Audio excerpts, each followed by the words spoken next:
When Moses Moe Asch died in 1986, his Folkways Records catalog was up to 2,186 long-playing records.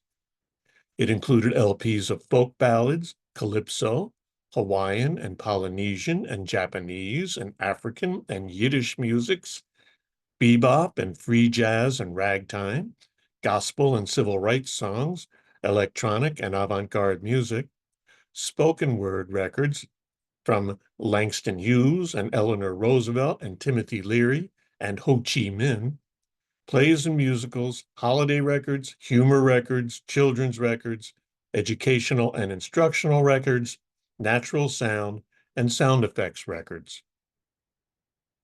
A lot of it went unheard, but some of it changed the course of American popular culture. Folkways' extraordinarily broad catalog reflected Asch's international upbringing. According to Peter Goldsmith's excellent biography of him, Making People's Music, Asch was born in Poland in 1905, eldest son of the Yiddish writer Sholem Asch. From there, the family moved to Berlin, France, and New York. He spent a couple of years in Weimar, Germany, studying radio electronics, returning to Brooklyn in the mid-1920s to begin a career in radio and sound engineering. Along the way, he pieced together an idiosyncratic self-education in international folk musics.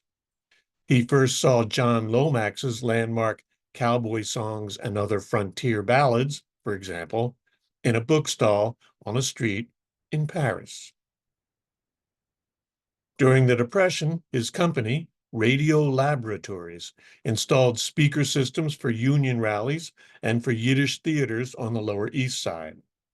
He equipped sound trucks for Franklin Roosevelt's electioneering in New York State and built a transmitter for the Daily Forward's Yiddish radio station, WEVD. In the mid-30s, he worked with a guitarist on developing electric guitars and amplifiers. That guitarist, who originally performed hillbilly music as Rhubarb Red, later became famous as Les Paul. Asch began making records as Asch Recording Studios in 1939.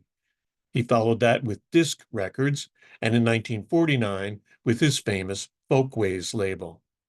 His first recording was of Yiddish singers, too aptly named the Begelman Sisters.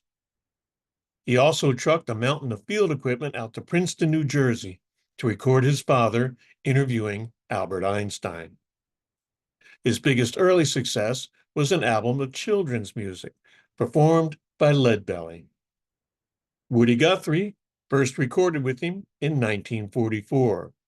It's said that 80% of Guthrie's recordings were with Asch.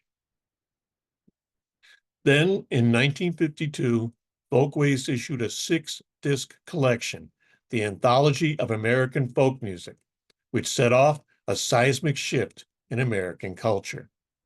It was compiled by a bona fide, crazed American genius, Harry Smith.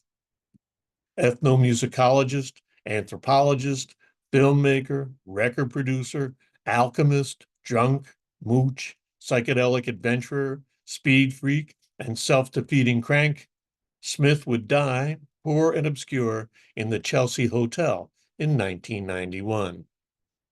As a musicologist, he made field recordings of everything from Kiowa peyote songs to the street sounds outside Allen Ginsberg's window, to his friend Lionel Ziprin's grandfather, Rabbi Naphtali Tzvi Margolis Abulafia, lying in his bed on the Lower East Side, singing ancient Hebrew songs he learned growing up in Galilee. When Smith met Asch, he offered to sell him his large collection of old, obscure 78s. Asch had the idea for the anthology instead, for which Smith selected 84 tracks of blues, Cajun, jug band, bluegrass, gospel, and race records, released in the 1920s and 1930s and not heard since. Because these musics are so well now, It's almost impossible to imagine what a treasure trove of shattering revelations the anthology was for the young listeners of Bob Dylan's generation. Dylan memorized every song on the 6 records. All modern folk music is informed in some way by the anthology, and much rock as well. Because of the Guthrie records, the anthology, and other recordings, Folkways had a colossal prestige among folk musicians, and just about every folk performer of the 50s and 60s wanted to record their own records with Asch. Pete Seeger, Ramblin' Jack Elliott, Cisco Houston, Dave Van Ronk, Phil Ochs, Mike Seeger's New Lost City Ramblers, Janice Ian, Richie Havens, and many others would do so, some of them many times. Marketing and sales were never Ash's strong suits. While some Folkways albums sold well, most did not, and very many sold fewer than 200 copies. What little artists got paid for recording with Folkways, they had to pry out of the notoriously tight-fisted Asch, who, to be fair, was perpetually strapped for cash. The Smithsonian bought the label after Asch died and kept every single Folkways album in print. Not just all the world music and plays and poetry, but even speech after the removal of the larynx, sounds of the junkyard, the International Morse Code, a teaching record using the audio-viz tac method, and Corliss Lamont sings for his family and friends a melody of favorite hit songs from American musicals. Lamont, a well-known Marxist professor who taught at Harvard, Columbia, and the New School, was 75 when he sat down at the piano and belted out an LP of songs like I'm Forever Blowing Bubbles and Drink to Me Only with Thine Eyes.